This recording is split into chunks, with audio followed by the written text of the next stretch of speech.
জয় গুরু। পরম দয়াল আমার তোমার চরণে জানাই ভূমিষ্ঠ প্রণাম, আর আপনাদের প্রতি প্রত্যেককে জানাই আনন্দিত জয় গুরু। আজকে আলোচনা করব ইষ্টের ইচ্ছা পূরণের জন্য কি করা উচিত, আর ইষ্টকে সঠিকভাবে যদি আমরা ধরতে চাই তাহলে আমাদের কি করতে হবে। চলুন শুরু করছি। ইষ্টকে কি করে ইষ্টের ইচ্ছাকে আমরা পূরণ করতে পারি। প্রফুল্লদা বলছেন, ইষ্টের ইচ্ছা পূরণের জন্য কি করব, কিভাবে ইষ্টের ইচ্ছা আমরা পূরণ করব। শ্রী ঠাকুর বলছেন, যা যা করার কথা বলা আছে সেসব করবে। নিজে কাটায় কাটায় পরম পিতার পথে চলবে এবং পরিবেশকেও সেই পথে চলতে সাহায্য করবে। অর্থাৎ নিজে আচারশীল হয়ে যাজন করবে, দীক্ষা দেবে। আবার প্রত্যেকে যাতে যাজন ইষ্টভৃতি সদাচার ঋত্বিকি ইত্যাদি পালন করে, পরিবেশের সেবা সাহায্য করে, সেদিকে লক্ষ্য রাখবে। মানুষগুলিকে আমার কাছে নিয়ে আসবে। কত বলা আছে, করলেই হয়। একটা কথা সব সময়ে মনে রেখো, ভগবানকে ভাঙাইয়ে আত্মস্বার্থ সিদ্ধির চেষ্টা করো না, কিন্তু নিজেকে ভাঙাইয়ে তাকে ফুলফিল করতে কসুর করো না। তুমি বাস্তব সক্রিয়তায় সর্বতোভাবে তারই হয়ে ওঠো, নিঃশর্তে ও অপ্রত্যাশী হয়ে। তখন প্রকৃতি প্রতি পদক্ষেপে তোমাকে এন্তার অবদান জুগিয়ে চলবে।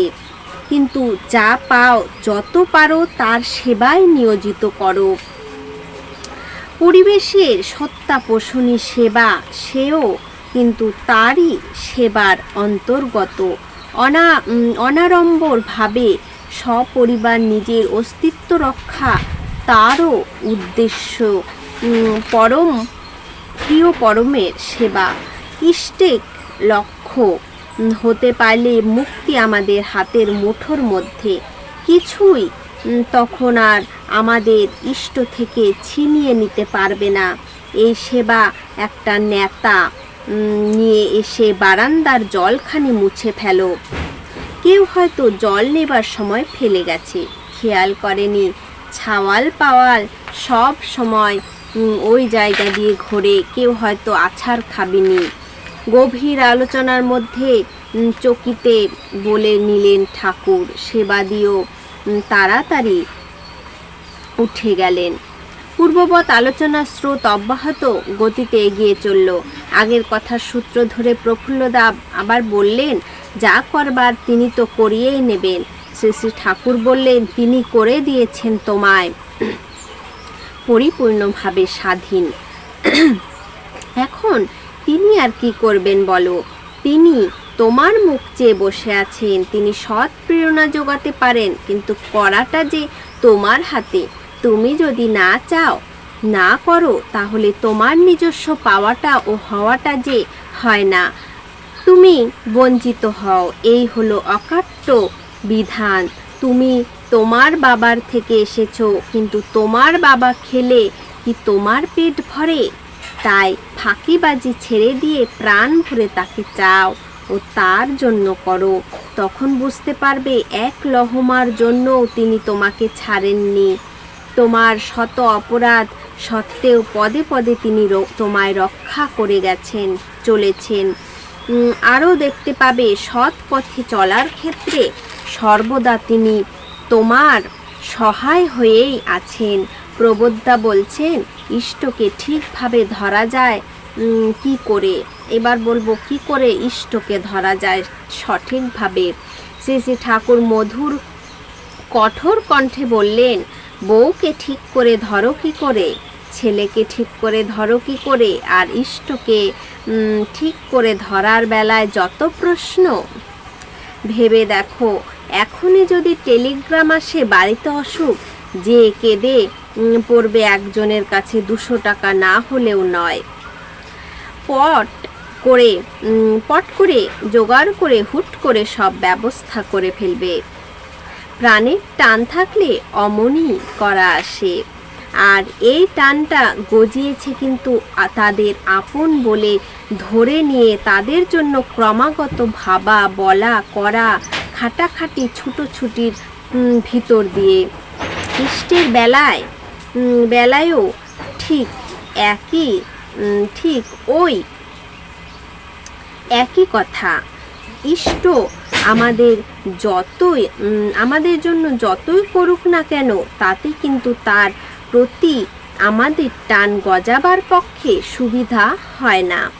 আমরা তার প্রীত্যর্থে তার জন্য যত বেশি করি, ততই কিন্তু তিনি আমাদের অন্তরে গেঁথে যান। প্রফুল্লদা বললেন, কায়দা পায় না। শ্রী শ্রী ঠাকুর বললেন, একটা মেয়ে মানুষ বাগাবার ইচ্ছা করলে তো খুব কায়দা পাও, কোনো অসুবিধা গায়ে লাগে না, সব কষ্ট হাসি মুখে সহ্য করো। প্রফুল্লদা বললেন, চেষ্টা করেও পারা যাচ্ছে না।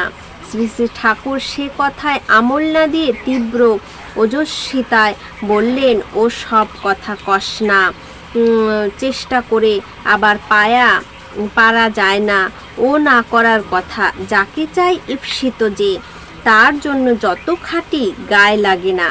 শালা মেয়ে মানুষ বাগাতে কত খাটা লাগে, ঢিলের মধ্য দিয়েই হয়তো রাত দুপুরে দৌড় মারতে হয়, কত ফন্দি, কত কায়দা করা লাগে, কত রূপ ধরা লাগে শুধু ওই মিহি দাঁতের হাসিটুকু দেখবার জন্য। এই রূপ কত ধ্যানই না করি, পাগলের মতো ঘুরি, ভূতের মতো খাটি, কত করলাম তবু গায়ে লাগে না, বেহাতি হয়ে গেলে লাগে।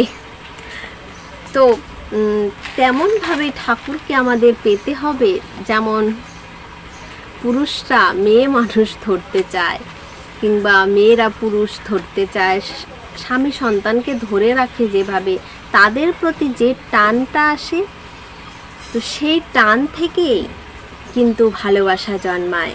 আর তেমন টান যদি আমরা ঠাকুরের প্রতি করতে পারি, তবেই কিন্তু তার প্রতি ভালোবাসা জন্মাবে, আমরা ইষ্টকে লাভ করতে পারবো। যেমন আমাদের পরিজনের যদি কিছু হয়, আমরা ছুটে চলে যাই, ঠিক তেমনই টান যেন ঠাকুরের প্রতি থাকে, তবে কিন্তু আমরা তার মন থেকে যখন ডাকবে, তখন তার ডাকে আমরা ছুটে চলে যেতে পারবো।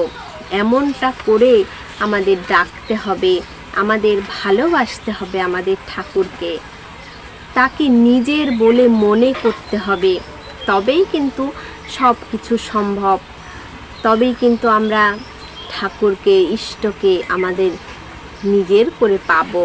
আজকের আলোচনা প্রসঙ্গ এই পর্যন্তই। জয় গুরু।